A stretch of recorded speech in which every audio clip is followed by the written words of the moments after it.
All right, we got a brand new quarterback power ranking at CBSSports.com. Top two remain the same. It's Ty Simpson 1, Fernando Mendoza 2. Diego Pavia is up into the top 10. He rises 7 spots to number 8. Gunnar Stockton, a big riser as well, up 24 spots to number 10 after Georgia outscored Ole Miss and ended up winning another ranked matchup. We always get Danny Kanell's QB rankings as well on Wednesdays here on CBS Sports HQ. Danny, you do not have Gunnar Stockton in your top 10. Why? I do not. I would have him just outside. I mean, it's really hard to make my top 10. That's why it's hard to get in there. There's an elite bar there, Chris. You can't just throw anybody on there. He's been really good. I want to see him continue to do it. I think some of this goes to some of the guys that I have on a list are just the type of guys that are elite level play. And I do think Gunnar Stockton, he played really well against Ole Miss. He's sort of a playmaker. Maybe it's not the prettiest out there, and he doesn't put up monster stats, but when he needs the big throws, he comes up and makes them. He's done a phenomenal job for Georgia. And I know there's been a lot of complaints about the play calling. When he's given opportunities to make plays, he's made them every single time. I think the thing that's been surprising for a lot of people is the amount of rushing that he's doing with the football. He's been able to make a lot of plays with his legs outside the pocket. So he's just outside mine. He's done a great job. Okay, well, your top 10 is a little bit different because you look at the top 10 at CBSSports.com, and pretty much everybody is quarterbacking a team that is ranked. Yes. A team that many of them are unbeaten. You've got a guy here at number 9 that's on a team that's lost 5 straight games, but it's certainly not because of him. There's 2 guys on here that have teams that play no defense. That is not on them. Sawyer Robertson at Baylor, I'm a big fan of, and Taylen Green has been awesome. Has anybody noticed how close they've been to upsetting some really good football teams in the college football landscape? They almost beat Tennessee. They almost beat Texas A&M. And the only reason they weren't able to beat those teams and pull off those massive upsets, it wasn't because of Taylen Green. It was because those defenses, the defense for Arkansas could not get a single stop. They were atrocious. They still are atrocious. Taylen Green is a monster. He's 6'6". He's big. He can run. He's got a really good arm. And with the way Bobby Petrino is using him has been really it fits his skill set close to perfection. He is a dangerous weapon that I don't think anybody wants to play against. Just crazy. 357 yards per game when you combine the rushing and the passing yards. Just ahead of him, C.J. Carr.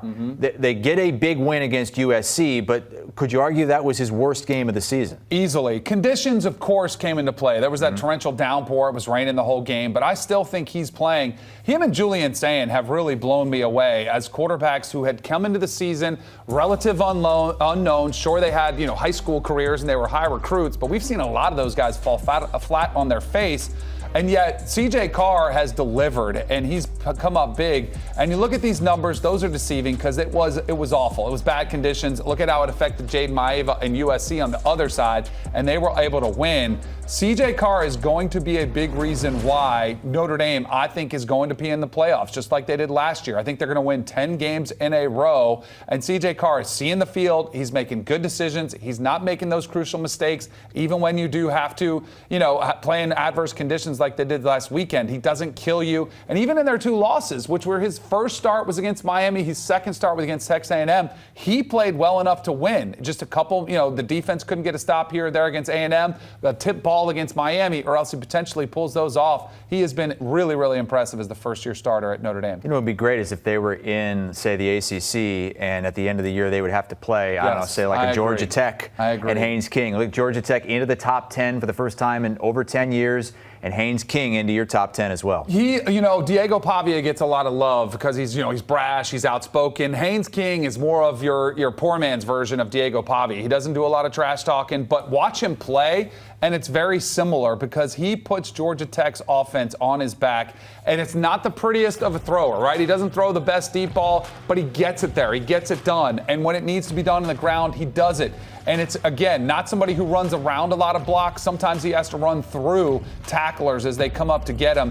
He really does play with a ton of a heart and emotion, similar to Diego Pavia. And I think he's going to take this team into the college football playoff. They are sitting in a great position right now. They're over a 2-touchdown favorite this weekend. I know they have the game against Georgia to finish off the season, but I think they're going to get to the ACC championship game and 11-1, win or lose. I think Georgia Tech is in the playoff, and I think they are 11-1 at the end of the regular season. season. All right, let's jump into Danny's top 5 quarterbacks in college football this week. And at number 5 is a guy who made a big jump in the Heisman odds this week, Diego Pavia, who has another big opportunity this week against Missouri. And they're favored, Chris. I mean, he's playing on a really good football team. That's the thing that's kind of crazy, that I think people still have a hard time looking at Vanderbilt and saying, oh, this is a team that could make the college football playoff. They actually absolutely could. And last week, it's again similar to Haynes King. It's not the prettiest when he throws the football. He's more, watch Johnny Manziel. That is his mentor. His game looks like Johnny Manziel. Things break down. He gets outside the pocket, and you think maybe you've got him, and he squirts out of there, and he runs in a touchdown like he did this past week against LSU. But most importantly, and this is one of my favorite things about some of these quarterbacks, he's very clear the emotional leader for Vanderbilt. Like, the team goes as he goes, and he is willing to run over defenders, similar to Haynes King. He's willing to do whatever it takes, and that's why I don't think you have to worry about this, Vanderbilt team having a potential letdown spot after they beat LSU. Yet another top 25 opponent coming in. They're favored. I think Diego Pavia is the real deal. And he really wants to beat Missouri, too, because Missouri is the only team that he's faced multiple times that he has not beaten in his career. Number 1, though, Danny, I believe it was the same one last week, and it may be for a couple of weeks now, and it's Ty Simpson at Alabama, the odds-on favorite to win the Heisman. He continues to look so clutch under pressure. The gauntlet that Bama has just been through has been well documented, all these top 25 opponents, but they've been able to go through it unscathed, in large part because of Ty Simpson. The way he's operating in this system is just unbelievably clutch. And they're tight windows. He's throwing the ball with anticipation. He's got guys in his lap sometimes because the offensive line is good. It's not great. So he's got to throw with pressure on him, and he delivers beautifully thrown footballs. And, we thought Ryan Williams was going to be their star receiver. Now he's spreading the ball around to Jeremy Bernard out there on the outside. He's got a ton of different weapons that he's working with. He has been incredible. He's the favorite for the Heisman for a reason. The only reason I think you would see him slip is because it's hard to get this favorite spot and maintain it. Does he have a slip-up game? I don't think so. They had a couple of those last year. But I think Ty Simpson is the very clear-cut favorite, and he's the best quarterback in college football right now. I'm going through the different mock drafts that we have up at CBSSports.com, 4 different ones. Couple of them have him in the top 20, but nobody has him in the top 10 at this point. What do you see for him at the next level? I think he's playing himself into the first round. I think what the NFL scouts are going to look for is to see him continue to improve and operate the way he is. And then you always heard the term upside. I think that's the one thing that potentially could be holding Ty Simpson back from being a top 5 pick, is he's not 6'5" like Fernando Mendoza. He doesn't have a cannon for an arm like you've seen last year. He doesn't have the incredible running potential that Cam Ward did last year. He doesn't run a 4.4 like Anthony Richardson did when he was coming out of Florida. But who cares? Some team is going to get a quarterback who can come in and make tight window throws. Like, so many guys can make throws versus air. Ty Simpson flashes because of the way he operates in this system, and I think it translates to the next level.